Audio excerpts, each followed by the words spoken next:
Hi, I'm Dawn Crossan, owner of the Rest and Letter, and this is the Rest and Letter podcast. We love writing about our community, but we also love to talk to people. We hope you enjoy listening to the people we write about. Hi, hello everyone. Welcome to the Rest and Letter podcast. I'm Dawn Crossan, today your host. I'm the owner and the editor of the Rest and Letter, and I'm here today with my two guests, Coach Jordan Steffy from Herndon High School soccer, men's soccer team, and Andrew Tunley, captain, right? So welcome, guys. Thank you for having us. You're welcome. What these guys are just coming off is a state win, a big state win. Tell me, Coach or Andrew, either of you, how long has it been since Herndon has had any state championship win? I believe it was the second in our history. The first one was in 1986, so it's been 39 years. 39 years since the first. That's the only other soccer. Yeah, that's the only other soccer, and I believe the only other athletic. No, actually, basketball had one in the 50s. So. Gosh, wow. Yeah, there aren't not a lot of those banners in high school. And it was very exciting. Also, fun fact, I teach at Herndon High, so if you didn't know. Anyway, so I have some questions for you today. Tell me, okay, so you're the title of the championship, it's the Classics division. The Class 6 VHSL. So, with all the high schools being split up by size, we're the biggest Class 6, and then the state champions for them. So there's 5 other state champions, but smaller high schools. Okay, well, this is the biggest one. Okay, cool. So I wanted to know a little bit about you and about you. So, Coach, how long have you been coaching, I guess, in general, coaching at Herndon? Yeah, so I've only been at Herndon for 2 years, so it's only my second year there. Last year we went to the semifinals. Before that I was at Potomac Falls for a little bit. I've also coached junior college and Virginia Academy, Christian private school. Mm-hmm. And then before that I was in the Marine Corps, so I had plenty of training and coaching in that capacity. Oh, wow, very cool. How about you, Andrew? I started playing club soccer when I was 5 years old, and played throughout my entire childhood since then. And I ended up playing, my first high school year was at South Lakes as a freshman. I ended up transferring to Herndon my sophomore year, and I ended up making the JV team. Then got pulled up to varsity mid-season. And then junior year is my first full varsity season. That was also Coach Jordan's first year. So that was a great experience, and then this year was my last year in terms of club and high school. Okay, so all the club, you've grown up right here locally. Yep, I started at Reston Youth Soccer, and then they merged into Great Falls Reston Soccer, so I stayed with that club like my entire club soccer career. Very cool. Other sports too, or just soccer? Mainly just soccer. I played like a little bit of basketball, but it was like soccer was definitely always my number one. Mm-hmm. Very cool. At this time, we would like to take just a quick moment and give a shout out to our Rest and Letter back page sponsors. So we want to thank Hotworks Herndon, Connie Hartkey, Foley Academy of Irish Dance, Watts Fine Homes, and Sunset Hills Montessori School. Thanks for sponsoring the Rest and Letter. We could not do it without you. All right, and now let's get back into the rest of the podcast. Okay, so let's talk about this season, guys. That's an amazing feat to accomplish. So tell me about, walk me through this season. Was there, I feel like a lot of times when you listen to sports interviews, they're like, oh, there was a turning point, right? Or was there something like that? Or did you guys just have great chemistry? How many returning players, all that kind of stuff? Yeah, no, I mean, there definitely was a turning point. I think we can agree. We went 4-4 in our opening 8 games. Mm-hmm. And it was kind of just a coming to moment where I asked a very specific question. I was like, do we want to lower the standards, or do we want to come back and play what we already know that we can? Mm-hmm. I think a lot of the guys and, even coaching staff and whatnot may have come into the season thinking, well, as long as we do decent in districts or something, there's, 13, 14 people that left last year, and, that just wasn't the right mentality. Mm-hmm. So we went through a system change. Bigger than that, we went through a mentality change, and then we won 12 out of our next 14. Yeah. So 12 out of our next 14 Went 12-1-1. You said you lost 13 or 14 kids last year? Yeah.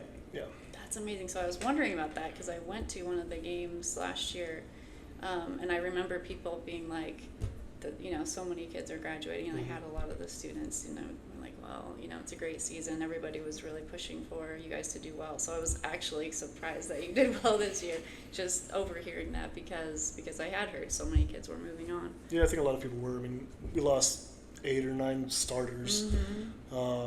13 seniors plus a junior that was a starter the entire time as well.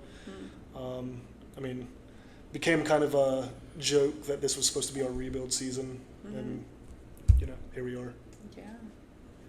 Same turning point for you think? Or? Yeah, I think so. That rough start, we were just trying to find our chemistry and kind of put the pieces together, coming off like losing all those seniors, 8 starters. And I think the difference this season was coming into the 2024 season, we basically had the exact same team, so we knew it was state champ or bust, and we got pretty close, but we didn't come out with the championship victory. But it was different coming into this season because we didn't have that expectation immediately coming into the season. We were just like, we had to kind of find what we wanted after those rough first 8 games, and I think that once we really realized that we can be as good as the team last year or even better, I think once we got that mentality throughout the team, then we just started winning games, and they kept coming and coming.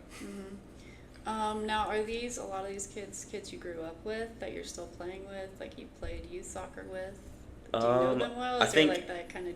A few of them definitely. Sully Watt, our starting center back, was we played travel soccer together since we were 8 years old, and otherwise, I think that I really met them sophomore and junior year when I transferred to Herndon, and a lot of them Sully and I would play against because they would play for Herndon, we would play for the Great Falls Wrestling team, but yeah, there's just a lot of quality coming into the team outside my club team, and I really built that connection coming into senior year. Yeah. Oh, very cool. I love that about youth sports. So some, because I have kids who are in youth sports as well, and what I've seen is, I was wondering if you do this kind of thing too. Like, do you know these kids? Do you go to youth sports stuff? Or is it like you just, because I know you're fairly new here.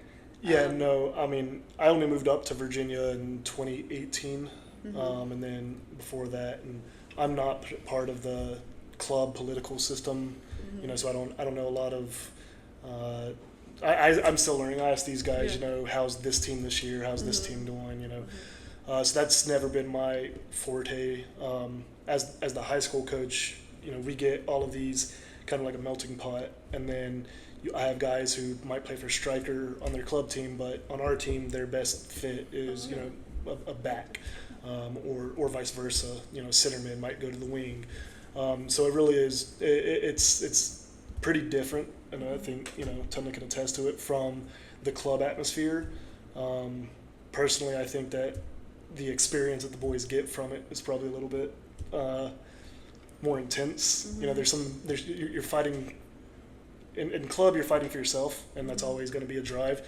But when you're playing with your high school team, like, you're fighting for something bigger, and it's a lot of times the first time these boys are fighting for something bigger, and I think they enjoy it. And then obviously this year they rose to it and didn't let anybody stop them. Yeah, I went to one of the games this year too, and there's the community just really comes out. It's really cool to see how everybody supports the team. So walk me through the championship game, because I heard it was like, I was getting updates. I have a friend who was down there watching the game. Low scoring, right? But you didn't score, or I can tell the... Yeah. So I mean, it was the first half kind of a slog. I think we expected it. Wakefield knew us. We knew Wakefield. We faced them a total of 4 times this year.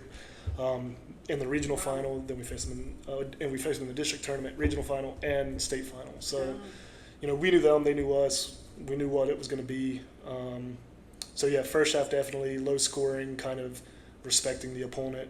Sometimes maybe a little too much, playing on the back foot. And then second half came out, and I don't know if 3-0 in a soccer team would be considered low scoring. A little bit of three goals in like 12 minutes. Was three good goals around that. Yeah. But I'd also say that in the region final, it took like 60 minutes for us to break through out of the 80 total minutes. I think our first goal was with like 20 minutes left, something like that. Mm-hmm. And I think part of that was just like playing on that stage of the state final. Like the players and I just like, we really felt like we needed to settle in, and just playing on that stage is so much different than just like a regular league game. You kind of just have to settle in and calm yourself down, and once you realize like you got control of everything, we should beat this team, I think that's when we really put the pieces together and started scoring. Very cool. So what's next? What are you doing next year? Are you going to keep playing soccer, or what are you doing? Yeah, so I'll be going to Florida State studying biology, and I think I'll definitely either play intramural or club soccer there. And my mom also wants me to try to walk on, and why not? Yeah. Just I mean, I have 4 years there, so if I don't make it this year, maybe intramural and club, and maybe keep trying. Yeah. Depending on how much I stay with the sport, but I definitely want to stay with the sport. It's been a part of my life since I was 5 years old, and I don't want to just give it up right after high school. Yeah, go for it. Absolutely. Now's the time, right? And then how about you for the team? What does the team look like next year? Are you losing? Yeah, I mean, a lot again? we're losing quite a few seniors again, but just like last year, we've got good bodies coming up behind them to fill in the slots, and I think we're actually losing less senior starters this year than last year. So definitely missing a few good key players, both captains, Sully, as he mentioned, and a couple of others, Bilal and whatnot. But yeah, I mean, we've got a good foundation. Culture is being built every single day. And then try to fight for a repeat. That's great. Do you have any advice for the little guys playing soccer, trying to maybe get onto a high school team eventually? What advice would you have? I think, based on my experience, I'd definitely say that success takes time, and just being, I think back to like a little over 2 years ago, just making that JV team as a sophomore, and most of my friends making that varsity team, and then going out and starting to win all those games. I think that was the first year that Herndon soccer was really successful in a long time. We ended up winning the district and region championship that year. But just being on that JV squad and seeing all my good friends on the varsity team, I was really close to quitting and just being like, I'm not playing for JV, and just maybe waiting for next year. But I stuck with it and grinded out those JV practices, and eventually I got called up to varsity, and then at that point I was just happy to be on the bench.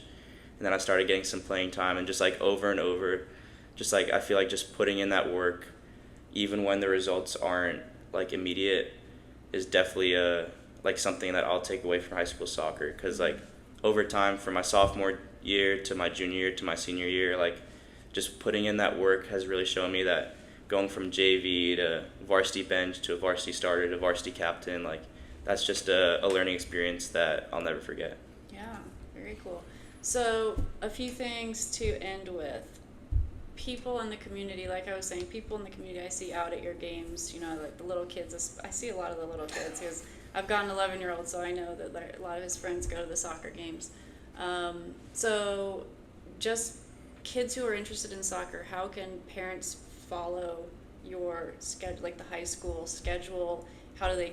Is it cash? Like, how do they get into the games? Because sometimes I see it's online. I don't, like, what's the easiest way for, say, just, a 5-year-old kid, he's like, hey, I want to go to a soccer game. What can his parents do easily to get over there? Yeah, the DSAs do a really good job of keeping up. The Herndon Athletics website has all of our schedule, where they're at and everything.